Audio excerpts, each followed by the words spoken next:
,25 milliards d'habitants, 23 langues officielles, plus de 60 ethnies et de 7 religions. L'Inde est le pays de toutes les diversités. Hyderabad est une ville de l'état du Telangana.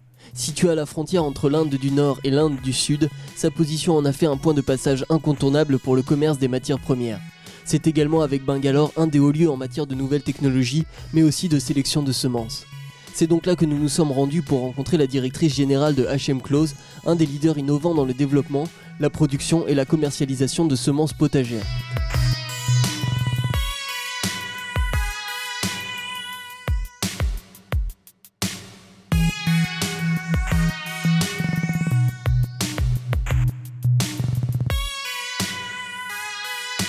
Depuis son implantation en Inde en 1990, HM Close India écrit une véritable success story. Recherche, production, usine, vente, développement, aujourd'hui l'entreprise couvre l'ensemble des activités de la chaîne semencière. Une activité qui fait travailler près de 270 employés et 300 temporaires pour un chiffre d'affaires de 14 millions d'euros.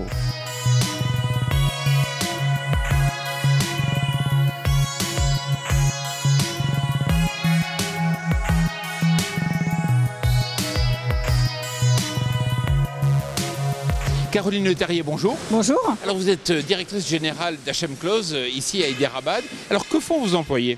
Ici on est dans une unité de conditionnement.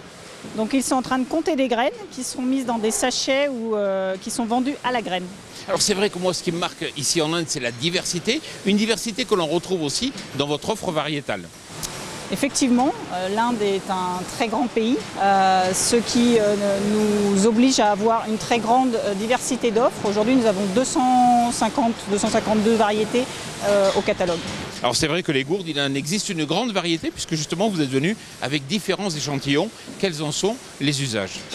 Oui, vous avez bien évidemment tous les légumes traditionnels européens qu'on connaît en Inde, les carottes, les tomates, les choux-fleurs, mais aussi des légumes spécifiques comme la gourde.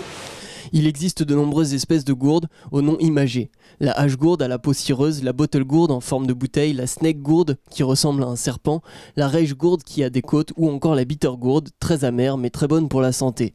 Et toutes ces gourdes sont utilisées dans différentes parties de l'Inde, dans les currys. Puis je sais qu'il y a même certaines gourdes qu'on utilise quand elles sont très lignifiées, donc pour des usages qui ne sont pas alimentaires. Oui, ce qu'on appelle des loofahs en France, qui sont utilisées pour exfolier la peau. Ici sont des gourdes qui sont, quand elles sont jeunes, mangées dans les currys.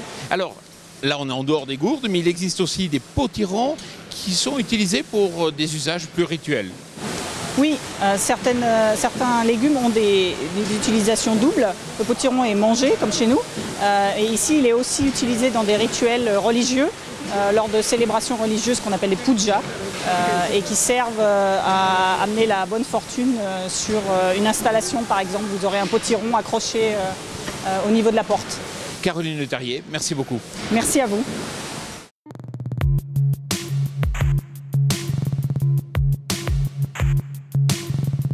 Nous voici maintenant sur le marché d'Hyderabad, où la diversité s'illustre à nouveau, cette fois dans les produits qui transitent.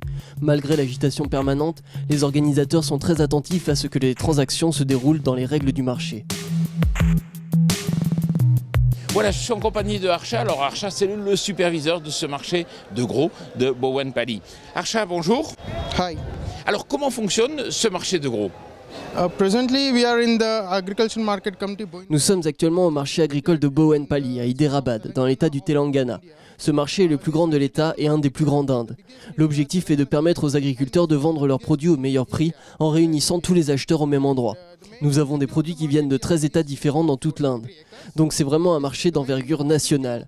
Pour se faire une idée, nous avons entre 1400 et 1500 tonnes de fruits et légumes qui transitent sur ce marché. La plupart des acheteurs viennent d'Hyderabad. Ils achètent les légumes aux agriculteurs par l'intermédiaire d'agents de commission. Le but de ces agents est de s'assurer que les transactions se passent bien et que les agriculteurs obtiennent le meilleur prix. Il y en a environ 170 sur le marché. Nous sommes au mois de mai, donc la mousson n'est pas encore passée et il n'y a pas eu de production de légumes dans la région. Actuellement, la majeure partie des légumes qui se trouvent sur ce marché proviennent d'autres États, donc les prix sont forcément plus élevés qu'à la saison de production locale. Tout ce qui se passe sur le marché est régulé. Toutes les personnes qui opèrent sur le marché doivent avoir une licence, même les manutentionnaires qui transportent les sacs et conduisent les véhicules. Sans licence, il est impossible de se déplacer dans le marché. Les différents types de produits arrivent dans des sacs de poids différents. Par exemple, les piments verts vont être apportés dans des sacs allant de 40 à 80 kg, de même pour les carottes. Pour les tomates, par contre, ce sera plutôt des sacs d'environ 25 kg. Pour les porter, les manutentionnaires utilisent des crochets. Ils les pèsent sur la balance et une fois que l'agent de commission a vérifié le poids, il le charge dans le véhicule.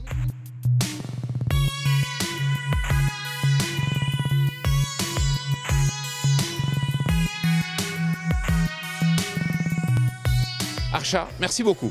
Yeah, thank you.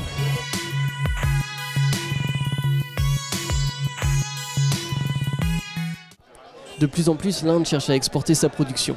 Alors pour rencontrer leurs consommateurs, certains produits vont devoir parcourir plusieurs milliers de kilomètres dans des conditions parfois très difficiles. Or, nous le savons, l'Inde est très mal pourvue en termes d'infrastructures et d'équipements pour stocker et transporter les récoltes. Cela entraîne d'ailleurs chaque année des pertes énormes, de l'ordre de 40% pour les fruits et légumes. Piquet, bonjour. Bonjour. Alors vous êtes directeur des ventes de H&M Clothes India ici. Alors ce qu'on peut voir, c'est que des fois les fruits et les légumes doivent transiter durant des centaines de kilomètres jusqu'à leur marché final. Est-ce qu'aujourd'hui vous sélectionnez les variétés selon des critères de résistance au transport? Nos équipes de recherche en Inde développent plusieurs variétés résistantes et notamment une variété de tomates qui s'appelle l'Alankar. Cette variété voyage parfois plus de 3000 km et leur capacité de conservation est excellente. Elle sera vendue au Pakistan, au Bangladesh ainsi qu'au Sri Lanka. Pour les agriculteurs, c'est intéressant. Ils dégagent un plus grand bénéfice car ces produits se vendent plus cher dans ces pays. Au Pakistan, par exemple, les commerçants ne peuvent pas obtenir certains fruits sur le marché local, qui ne poussent pas à cause du manque d'oxygène dû à l'altitude. Piquet, merci beaucoup. Merci beaucoup.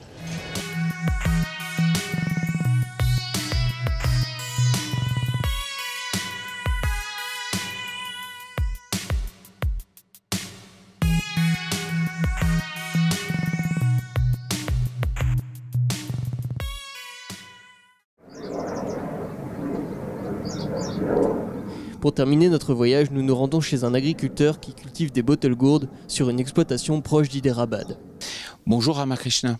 Hello sir, namaste. Est-ce que vous pouvez nous expliquer un peu quels sont les rendements que vous obtenez? Nous récoltons environ 20 tonnes de bottle gourds chaque année. On les vendra au meilleur prix sur le marché, c'est-à-dire 10 roupies par pièce. Quels sont les produits les plus recherchés par vos acheteurs?